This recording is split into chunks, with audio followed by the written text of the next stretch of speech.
Salam damai sejahtera saudara-saudariku terkasih dalam Kristus Yesus. Setelah minggu lalu kita bahas bersama tema minggu kedua, siapakah sesamaku?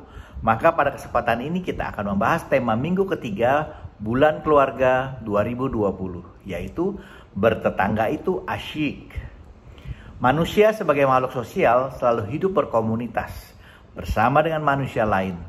Setelah keluarga, kita juga hidup bertetangga. Akan menjadi indah bila hubungan kita dengan orang sekeliling kita harmonis, saling menghargai, saling membantu, sehingga hidup bersama menjadi mengasyikkan. Bacaan kitab suci pada minggu ketiga ini diambil dari Kisah Para Rasul 2 ayat 42 sampai dengan 47. Mereka bertekun dalam pengajaran rasul-rasul dan dalam persekutuan, dan mereka selalu berkumpul untuk memecahkan roti dan berdoa. Maka ketakutanlah mereka semua, sedang rasul-rasul itu mengadakan banyak mujizat dan tanda.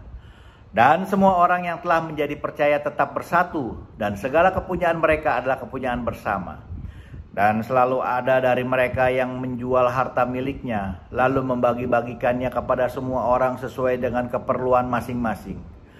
Dengan bertekun dan dengan sehati mereka berkumpul tiap-tiap hari dalam bait Allah.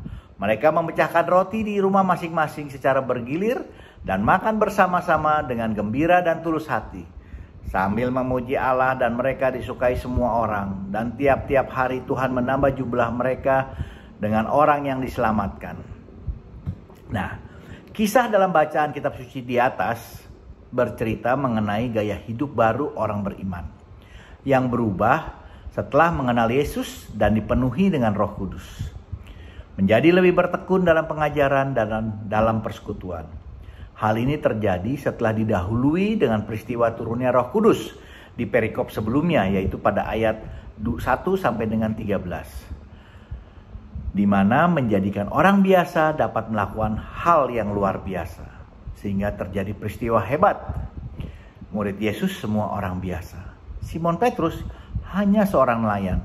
Namun dengan kuasa Roh Kudus, sekali berkhotbah, dalam sehari 3.000 orang menjadi percaya dan memberi diri untuk dibaptis, seperti dikatakan pada ayat 41. Bersama Yesus, kita yang orang biasa dapat melakukan hal yang luar biasa. Dengan dipenuhi Roh Kudus, maka gaya hidup mereka pun berubah menjadi semakin rohani, yang menuntunnya menjadi semakin manusiawi, semakin memperhatikan orang lain dan tidak egois, semakin menjadi berkat bagi orang lain. Orang lain di sini dapat dikatakan sebagai sesamaku pada renungan minggu kedua lalu, yang diawali dengan ketakutan melihat rasul-rasul mengadakan banyak mujizat dan tanda di ayat 43. Ketakutan di sini lebih kepada kekaguman mereka melihat mujizat dan tanda kehadiran Tuhan, sehingga dapat menjadi titik balik yang membuat hidupnya berubah. Melalui kekaguman inilah Tuhan menyapa kita. Namun ingat, kadang ada orang Kristen yang merasa sudah dipenuhi Roh Kudus, merasa hidup sangat rohani, bahkan merasa lebih suci dari orang lain, tapi malah menjadi tidak manusiawi, bahkan sampai tidak dapat kumpul dengan teman-temannya lagi, hanya karena merasakan orang itu tidak layak dan bukan sesamanya, menganggap mereka adalah orang berdosa dan bukan kelompoknya. Hanya karena beda kepercayaan, bahkan hanya beda denominasi. Apa benar ini yang diingini Yesus? Rasanya tidak. Ini bukan gaya hidup orang Kristen yang diharapkan, yang dipenuhi Roh Kudus. Apa ciri khas dari gaya hidup orang beriman? Ayat 42 dan 46 mengatakan, mereka lebih bertekun dan fokus dalam pengajaran para rasul, tradisi, pendalaman kitab suci, juga persekutuan seperti yang diteladani oleh tradisi jemaat perdana. Hidup penuh kebersamaan dalam suatu persekutuan Kristiani. Kebersamaan di sini dapat diartikan hidup dalam kesatuan dan saling berbagi. Ayat 44 dan 45 mengatakan, kepunyaan mereka ada kepunyaan bersama. Sudah tidak ada ego pribadi lagi. Bahkan secara sukarela menjual hartanya untuk membantu yang lain yang membutuhkan sesuai dengan kebutuhannya. Yang lebih mampu membantu yang kurang mampu. Saya jadi teringat waktu usaha kami sedang mengalami masalah keuangan besar, dan istri saya mau membantu seseorang yang juga teman waktu kecilnya yang di PHK sehingga mereka kesulitan. Akhirnya kami membantu menyiapkan Kyle dengan menyediakan sarana yaitu kendaraan agar mereka dapat kembali memiliki penghasilan untuk menghidupi keluarganya dengan bekerja sebagai pengemudi online.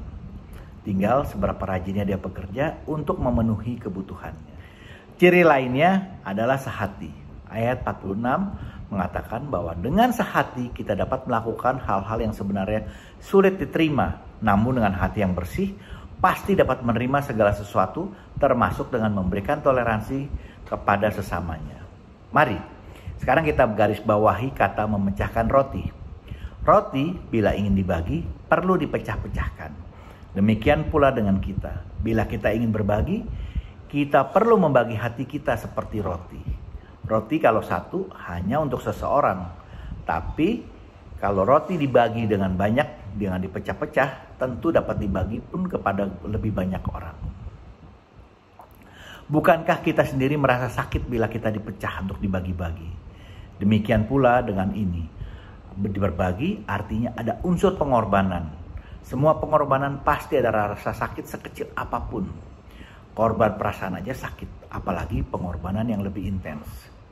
Hidup bertetangga pun perlu ada pengorbanan agar bisa lebih mengasihkan. Seperti dikatakan juga pada ayat 46b, ternyata makan bersama dengan gembira dan dengan tulus hati juga menjadi hal yang penting. Dengan makan bersama artinya kita menganggap teman makan kita sebagai sesama kita. Setara, sehati, seperjuangan, dan saling memberikan berkat. Dan semuanya dilakukan dengan gembira dan tulus hati. Dan menjadi disukai oleh banyak orang. Secara tidak langsung, kita dapat berkomunitas secara lebih baik, lebih murni, dan harmonis. Kita perlu kegembiraan dan dengan tulus hati. Sehingga menurut ayat 47, menjadi disukai semua orang. Ini adalah salah satu ciri murid yang menjadi kesaksian hidup kita. Kehadiran Tuhan di sisi kita pasti memberi damai sukacita. Hidup bertetangga, hidup berkomunitas akan menjadi harmonis dan mengasihkan bila ada damai sukacita bagi kita. Dan saat kita saling bertoleransi, saling berbagi, saling mengasihi dan saling melayani, semua ini tidak mudah. Namun dapat kita lakukan bila kita mengajak Tuhan berjalan bersama kita, mendampingi kita. Dia pasti memampukan dan memberikan kekuatan pada kita untuk melakukannya. Ingat, kita memiliki Allah yang luar biasa, yang tidak memilih orang-orang yang luar biasa untuk menjadi murid-muridnya. Namun, dia lebih memilih orang-orang biasa yang akan diubah dengan kuasa Roh Kudus-Nya untuk melakukan hal-hal yang luar biasa. Bersama Yesus, kita orang biasa dapat melakukan hal yang luar biasa. Demikian pula dalam hidup berkomunitas. Melalui kesatuan dalam Bapa, Putra, dan Roh Kudus, komunitas biasa mungkin melakukan hal yang biasa pula, tapi dapat memberikan hasil yang luar biasa, yaitu hidup yang harmonis, penuh damai sukacita dan kebersamaan.